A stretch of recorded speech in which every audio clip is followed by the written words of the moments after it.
वार्ता की शुरुआत मंदिर के प्रांगण से होती है। सुबह का समय है। चारों ओर हल्की हल्की घंटियों की गूंज सुनाई दे रही है। मंदिर के बाहर भक्तों की भीड़ लगी हुई है। लोग अपने अपने दुख दर्द लेकर पंडित जी के पास आते हैं। पंडित जी, जो गांव के सबसे विद्वान और धर्मशास्त्रों के जानकार माने जाते हैं, आज कुछ असामान्य रूप से गंभीर दिखाई दे रहे थे। उनके चेहरे पर वह चमक तो थी, पर आंखों में चिंता की झलक साफ देखी जा सकती थी। भक्तों के बीच फुसफुसाहट होने लगी कि आज जरूर कोई बड़ी बात है, तभी पंडित जी इतने विचलित से हैं। इसी बीच देव मंदिर में प्रवेश करता है। देव का व्यक्तित्व गांव में सबसे अलग है। वह हमेशा ईमानदारी और साहस का प्रतीक रहा है। गांव के लोग उसे एक आदर्श युवक मानते हैं, लेकिन उसके जीवन में पहले से ही कई कठिनाइयां आई थीं, और हर बार उसकी मदद किसी न किसी रूप में वासुधा ने की थी। वासुधा, जिसे गांव में वासु कहकर बुलाया जाता है, खुद एक साधारण लड़की होते हुए भी अद्भुत हिम्मत और करुणा से भरी हुई है। वह देव की सबसे करीबी दोस्त है और उसके सुख दुख की सच्ची साथी भी। जब देव पंडित जी के सामने पहुंचता है तो पंडित जी अचानक अपनी पूजा की थाली रोककर उसकी ओर देखने लगते हैं। उनकी आंखों में चिंता और दया दोनों ही झलकती हैं। पंडित जी धीरे धीरे कहते हैं, बेटा देव, भगवान की कृपा तुम पर हमेशा रही है, लेकिन आज मेरी साधना ने कुछ और संकेत दिए हैं। मैंने जब गणना की तो यह साफ दिखा कि तुम्हारे जीवन में एक नई समस्या आने वाली है। यह समस्या इतनी गंभीर होगी कि अगर सही समय पर इसका समाधान न हुआ तो यह न केवल तुम्हें बल्कि पूरे गांव को प्रभावित करेगी। देव थोड़ा हक्का बक्का रह जाता है। उसने तो सोचा था कि सब कुछ अब सामान्य हो गया है, लेकिन पंडित जी की वाणी ने उसके मन को डोल दिया। भीड़ में हलचल बढ़ जाती है। सब एक दूसरे से पूछने लगते हैं कि आखिर क्या समस्या आने वाली है। वासु भी वहीं खड़ी सब देख रही थी। उसने देव के चेहरे की बेचैनी को महसूस किया। वह तुरंत उसके पास आती है और धीरे से कहती है, देव, घबराओ मत। हर बार की तरह इस बार भी हम मिलकर हर मुश्किल का सामना करेंगे। जब तक मैं हूं तुम्हें कुछ नहीं होने दूंगी। देव उसकी आंखों में देखता है और थोड़ी राहत महसूस करता है, लेकिन पंडित जी का स्वर अभी भी गूंज रहा था। यह संकट ऐसा है कि अकेले देव इसका सामना नहीं कर पाएगा। उसे एक सच्चे साथी की जरूरत होगी। वही साथी उसकी ढाल बनेगा और उसे इस मुसीबत से बचाएगा। लोगों के बीच अब वासु का नाम चर्चा में आने लगा। सब जानते थे कि वासु हर बार देव के लिए आगे खड़ी होती है, लेकिन यह संकट कैसा है? क्या यह दुश्मनों का षड्यंत्र है या भाग्य का कोई खेल? गांव के किनारे एक पुराना खंडहर पड़ा हुआ है। कहते हैं कि वहां एक प्राचीन रहस्य छिपा है। कई लोगों ने दावा किया कि रात के समय वहां अजीब आवाजें आती हैं। पंडित जी ने भी इशारा किया कि इस बार का संकट उस रहस्य से जुड़ा हुआ हो सकता है। वासु ने ठान लिया कि चाहे कुछ भी हो, वह देव को इस संकट से बचाएगी। उसके भीतर हिम्मत की एक नई लहर उठ रही थी। मंदिर में हुई पंडित जी की भविष्यवाणी ने पूरे गांव को विचलित कर दिया था। हर किसी के मन में एक ही सवाल घूम रहा था कि आखिर देव के जीवन में कौन सा नया संकट आने वाला है। देव ने बाहर निकलते ही गहरी सांस ली। उसका मन असमंजस में था। वह सोच रहा था कि अब तक जितनी भी परेशानियां आईं, उसने साहस से उनका सामना किया, लेकिन इस बार पंडित जी के स्वर ने सचमुच उसके मन में भय भर दिया था। वासु उसके साथ मंदिर की सीढ़ियां उतर रही थीं। उसने देव की उदासी को भांप लिया और बोली, देव, तुम्हें डरने की जरूरत नहीं है। पंडित जी ने जो कहा वह सिर्फ संकेत है। संकट चाहे कितना भी बड़ा हो, जब तक हम दोनों साथ हैं, हम उसे पार कर लेंगे। याद है जब तुम्हारे ऊपर गलत इल्जाम लगा था और पूरा गांव तुम्हारे खिलाफ खड़ा हो गया था? तब भी हमने सच सामने लाकर सबको चुप करा दिया था। देव ने हल्की मुस्कान दी, लेकिन बोला, वासु, मुझे तुम्हारी ताकत पर पूरा भरोसा है, पर अंदर से कहीं ना कहीं लगता है कि यह बार पहले जैसा नहीं होगा। इस बार का संकट शायद हम दोनों की परीक्षा लेने वाला है। उधर गांव के बाहरी हिस्से में पुराना खंडहर जैसे अचानक जीवित होने लगा था। रात के समय वहां से अजीब सी आवाजें आ रही थीं। कुछ लोगों ने दावा किया कि उन्होंने वहां किसी परछाई को चलते देखा। एक बच्चा डरते हुए गांव लौट आया और उसने कहा कि खंडहर के पास उसने चमकती आंखों वाला कोई अजनबी देखा। यह खबर पूरे गांव में आग की तरह फैल गई। पंडित जी ने जब यह सुना तो उन्होंने तुरंत देव और वासु को बुलाया। उन्होंने कहा, यह जो कुछ हो रहा है, यह कोई साधारण घटना नहीं है। खंडहर में एक पुराना श्राप छिपा है। वर्षों पहले उस जगह पर एक बलिदान हुआ था और तब से वहां नकारात्मक शक्तियां वास करती हैं। मैंने ध्यान में यह देखा है कि वही शक्ति अब जाग रही है और उसका असर देव के जीवन पर होगा। देव चौंक गया। मेरा? लेकिन क्यों?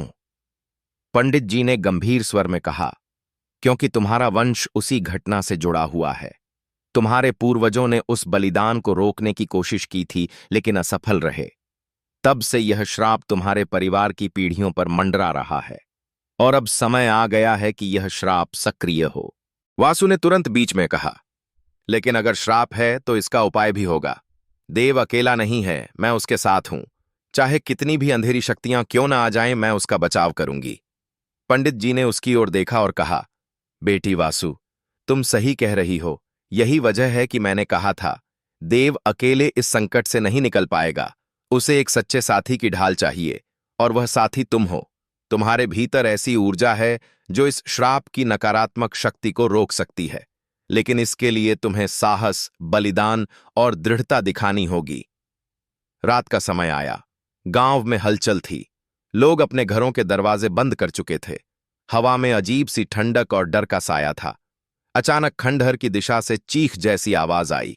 गांव के कुछ लोग भागते हुए मंदिर पहुंचे और चिल्लाए, पंडित जी, खंडहर में कोई भूत प्रेत जाग गया है। देव तुरंत आगे बढ़ा। मैं जाकर देखता हूं। वासु ने उसका हाथ थाम लिया। नहीं देव, अकेले मत जाओ। अगर यह वही संकट है जिसका पंडित जी ने जिक्र किया था, तो हमें मिलकर उसका सामना करना होगा। दोनों साथ में खंडहर की ओर बढ़े। रास्ते में हवाएं तेज हो रही थीं, मानो कोई उन्हें रोकने की कोशिश कर रहा हो। खंडहर पहुंचते ही देव और वासु ने देखा कि वहां की दीवारों पर लाल रंग के धब्बे थे, जैसे किसी ने अभी अभी बलि दी हो। चारों ओर काले धुएं जैसी छाया फैली हुई थी। अचानक एक गूंजती हुई आवाज आई, देव, तुम्हारे वंश का अंत यहीं होगा। देव स्तब्ध रह गया। उसने चारों ओर देखा पर कोई दिखाई नहीं दिया। वासु ने उसका हाथ कसकर पकड़ा और जोर से बोली, सुनो, देव को कुछ नहीं होगा। जब तक मैं हूं, कोई भी शक्ति उसे छू भी नहीं सकती। उसकी आवाज में इतना आत्मविश्वास था कि मानो आसपास की हवा भी थम गई। तभी एक परछाई उनके सामने आकार लेने लगी। वह लंबी, काली, धुंध जैसी थी, लेकिन उसकी आंखें जलती हुई अंगारों की तरह थीं। वह धीरे धीरे देव की ओर बढ़ने लगी। देव पीछे हटना चाहता था, पर वासु उसके सामने खड़ी हो गई। वासु ने अपनी आंखें बंद कीं और मन ही मन देवी का स्मरण किया। उसके भीतर से मानो एक प्रकाश निकलने लगा। जैसे ही वह प्रकाश फैला, वह काली परछाई कुछ कदम पीछे हट गई। उसने चीखते हुए कहा, नहीं, यह शक्ति, यह तो मेरे विरुद्ध है। वासु ने अपनी आंखें खोलीं और दृढ़ स्वर में कहा, हां, क्योंकि यह शक्ति सत्य और धर्म की है। देव निर्दोष है और मैं उसे कभी नुकसान नहीं पहुंचने दूंगी। परछाई ने गुस्से में चारों ओर की दीवारें हिलाना शुरू कर दीं। खंडहर के पत्थर गिरने लगे। देव ने वासु को खींचकर एक ओर किया ताकि वह घायल न हो, लेकिन वासु डटी रही। उसने परछाई की ओर इशारा करके कहा, अगर तुम्हें देव तक पहुंचना है तो पहले मुझे पार करना होगा। वह काली परछाई हंसी और बोली, ठीक है लड़की, देखते हैं कितनी देर तक देव को बचा पाती हो। इसके साथ ही खंडहर की जमीन से आग की लपटें उठने लगीं। वातावरण और भी भयावह हो गया, लेकिन वासु की आंखों में डर नहीं था, उसमें केवल दृढ़ निश्चय था। खंडहर की दीवारें हिल रही थीं, जमीन से आग की लपटें उठ रही थीं और चारों ओर एक भयावह गूंज फैल चुकी थी। देव घबराकर इधर उधर देखने लगा, लेकिन वासु बिल्कुल शांत और स्थिर खड़ी रही। उसकी आंखों में अदम्य साहस था। काली परछाई अब पूरी ताकत से देव पर हमला करने के लिए आगे बढ़ी। उसने अपने हाथ फैलाए और अचानक काले धुएं का एक भयानक भंवर देव को घेरने लगा। देव को लगा कि वह सांस भी नहीं ले पा रहा। तभी वासु ने जोर से उसकी ओर हाथ बढ़ाया और बोली, देव, अपनी आंखें बंद करो और अपने भीतर विश्वास जगाओ। यह अंधेरा केवल डर है और डर से बड़ा कुछ भी नहीं। वासु ने दोनों हाथ जोड़कर देवी का आह्वान किया। उसके शरीर से तेजस्वी प्रकाश निकलने लगा। यह प्रकाश इतना प्रखर था कि काले धुएं का भंवर टूटकर बिखर गया। देव ने गहरी सांस ली और उसकी आंखों में जीवन लौट आया। काली परछाई गुस्से से चिल्लाई, तुम मेरी शक्ति को रोक नहीं सकती। सदियों का श्राप कोई मिटा नहीं सकता। देव का अंत तय है। वासु ने दृढ़ स्वर में कहा, श्राप कभी भी सत्य और धर्म से बड़ा नहीं हो सकता। तुम्हारी शक्ति झूठ और अन्याय पर आधारित है और झूठ कभी लंबे समय तक नहीं टिक सकता। परछाई ने और भी भयंकर रूप धारण कर लिया। अब उसकी आकृति आकाश तक फैल गई थी। गांव के लोग दूर से यह दृश्य देख रहे थे और डर से कांप रहे थे। लेकिन वासु पीछे हटने को तैयार नहीं थी। उसने देव से कहा, देव, अब वक्त है कि तुम भी अपने भीतर की शक्ति को पहचानो। तुम्हारे पूर्वज भले ही श्राप को रोक न पाए हों, लेकिन तुम उनके अधूरे कार्य को पूरा कर सकते हो। तुम में वही रक्त है, वही साहस है। देव ने आंखें बंद कीं और मन ही मन अपने पूर्वजों को याद किया। उसे लगा मानो उसके शरीर में ऊर्जा दौड़ रही हो। उसकी हथेलियां गर्म हो गईं और दिल में एक नई शक्ति का संचार हुआ। अब वासु और देव दोनों साथ खड़े थे। वासु ने देव का हाथ थाम लिया। जैसे ही उनके हाथ जुड़े, एक अद्भुत ऊर्जा उत्पन्न हुई। चारों ओर सुनहरी रोशनी फैल गई। परछाई पीछे हट गई और चीखते हुए बोली, नहीं, यह संभव नहीं। इंसानों में इतनी ताकत नहीं हो सकती। वासु ने ऊंचे स्वर में कहा, यह इंसानों की ताकत नहीं, बल्कि सच्चे प्रेम और विश्वास की ताकत है। जब दिल में करुणा और निस्वार्थ भाव हो, तो कोई भी अंधकार उसे हरा नहीं सकता। रोशनी और तेज होती गई। परछाई अब कमजोर पड़ रही थी।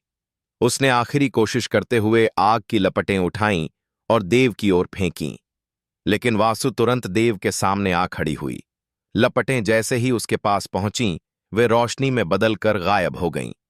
अचानक खंडहर की जमीन हिलने लगी। दीवारें टूटने लगीं। परछाई जोर से चिल्लाई और अंत में धुएं का गुबार बनकर आसमान में विलीन हो गई। वातावरण बिल्कुल शांत हो गया। हवा में ताजगी और सुकून भर गया। वासु, अगर तुम न होती तो मैं आज खत्म हो चुका होता। तुमने मेरी जान ही नहीं बचाई, बल्कि मेरे वंश का बोझ भी उतार दिया।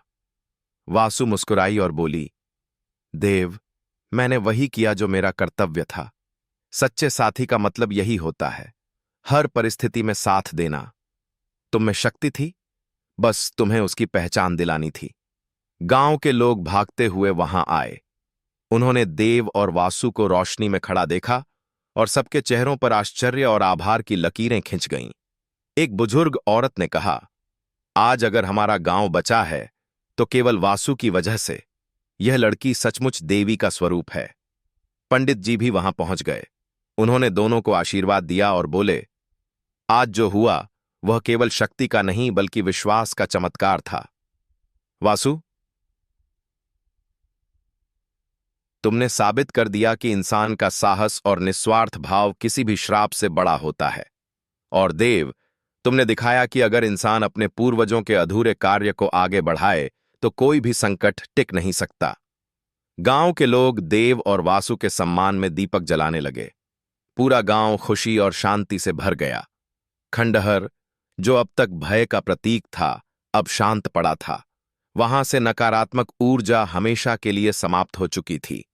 देव ने वासु की ओर देखा और धीमे स्वर में कहा, वासु, मैं तुम्हारा ऋणी हूं। तुमने न केवल मुझे बचाया, बल्कि मुझे खुद से भी मिलवाया। अब चाहे जो भी हो, मैं हमेशा तुम्हारे साथ रहूंगा।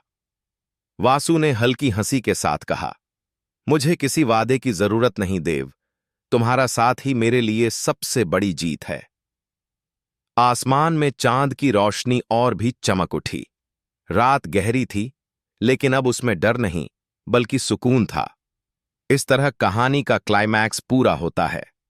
कहानी का मुख्य संदेश यही है कि विश्वास, निस्वार्थ प्रेम और साहस किसी भी अंधकार या श्राप से बड़ा होता है। वासु ने साबित कर दिया कि सच्चा साथी हर संकट में ढाल बनकर खड़ा रहता है।